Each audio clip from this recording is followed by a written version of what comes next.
Assalamualaikum warahmatullahi wabarakatuh. Saya Nurhana binti Muhammad Al-Masud akan membentangkan resesi yang bertajuk Perkembangan tren gejala Islamofobia di negara majoriti bukan Islam. Satu analisa. Ini ditulis oleh Yasmin Hani, Muhammad Syafani, Nur Fatimah, Samsudin, Zahara, Muhammad Musa, Muhammad Mahidin, Muhammad Saleh dan Nisa Muhammad Ahmad pada tahun 2020. Kajian ialah etika ini menerangkan mengenai Islamofobia yang berlaku di negara-negara bukan Islam dan kesan serta trend Islamofobia di negara tersebut. Kajian ini juga menyatakan bahawa ketakutan kepada agama Islam semakin meluas akibat daripada perkembangan media yang memudahkan pembenci Islam untuk memburukkan Islam di mata orang luar. Metodologi kajian ini ialah mengambil sumber data daripada 3 buah negara iaitu Australia, United Kingdom dan Amerika Syarikat. Data yang diambil berkenaan pelakuan Islamofobia, medium penyebaran Islamofobia dan kesan Islamofobia kepada masyarakat Islam di negara-negara tersebut yang dilihat melalui pengucapan, penulisan di media elektronik dan pengucapan pemimpinnya. Asal kajian ini yang pertama adalah pendahuluan. Islamofobia merupakan salah satu ketakutan manusia terhadap sesuatu perkara yang berkait dengan Islam yang muncul dengan pelbagai cara, antaranya ialah melalui ucapan kebencian atau hate speech.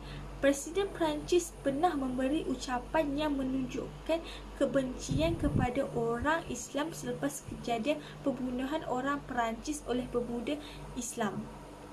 Perkembangan Islamofobia di negara-negara barat yang pertama adalah Amerika Syarikat. Islamofobia di negara tersebut disebar secara meluas melalui media sosial, pembicaraan ahli politik di khalayak ramai, di dunia hiburan dan berita serta terdapat penubuhan organisasi yang menunjukkan kebencian kepada orang Islam di negara tersebut. Dan terdapat pembentukan undang-undang anti syariah dan penubuhan organisasi yang menyebarkan kebencian kepada orang Islam. Seterusnya, Islamofobia di Australia berlaku pelakuan buli di jalanan atau media sosial dan pengucapan ahli politik yang menunjukkan kebencian kepada orang Islam. Sebagai contoh, dimigrasi pemakaian tudung kerana dianggap menindas wanita. Terdapat juga gerakan yang menghalang penjualan makanan halal di negara tersebut. Masyarakat di negara tersebut juga anti dengan lambang Islam seperti bintang dan bulan sabit. Islamofobia di United Kingdom pula menunjukkan peningkatan dari tahun ke tahun. Ia bermula dengan rasis iaitu prejudis pada orang berkulit berwarna atau bukan berbangsa orang putih dan mereka memberikan layanan yang tidak adil kepada golongan ini. Dari segi pendidikan dan pekerjaan, golongan ini juga menerima kencaman daripada masyarakat sekeliling yang dianggap mengganggu ketenteraman dan keselamatan penduduk setempat serta mereka juga percaya bahawa percakapan Muslim tidak benar dan tidak boleh dipercayai. Penyebaran di media sosial tentang keburukan Islam semakin meluas yang menyebabkan serangan fizikal ke atas orang Islam. Tetapi terdapat juga beberapa organisasi yang membantu masyarakat Islam di negara tersebut. Faktor Islamofobia negara barat terbahagi kepada dua iaitu faktor luaran dan dalaman. Faktor luaran yang disebabkan oleh orang bukan Islam yang salah faham mengenai Islam.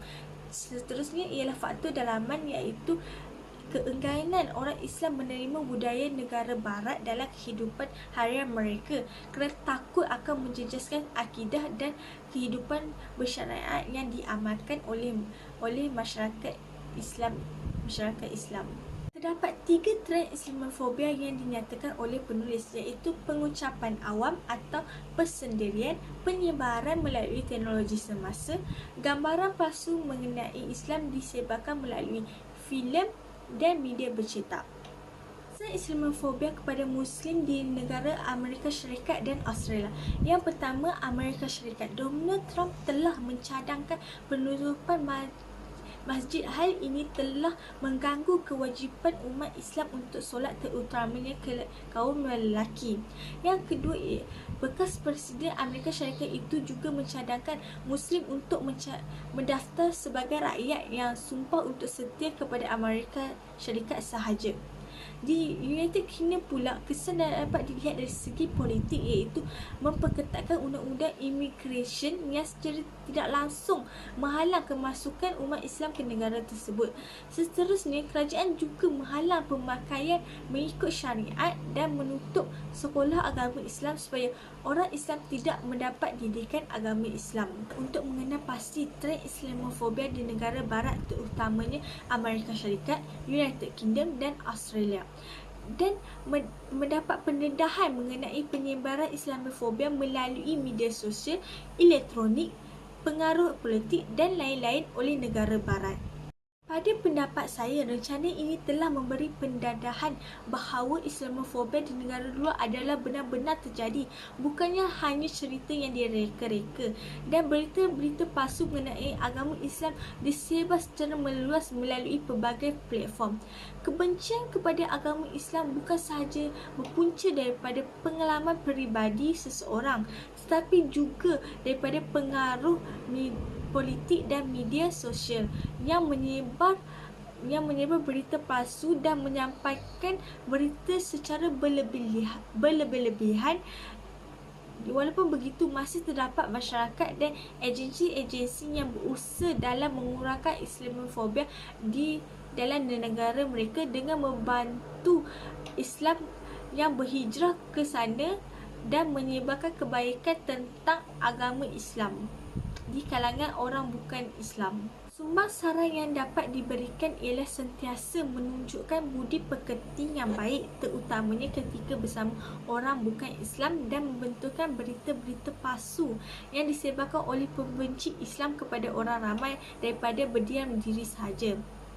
Sekian, terima kasih daripada saya.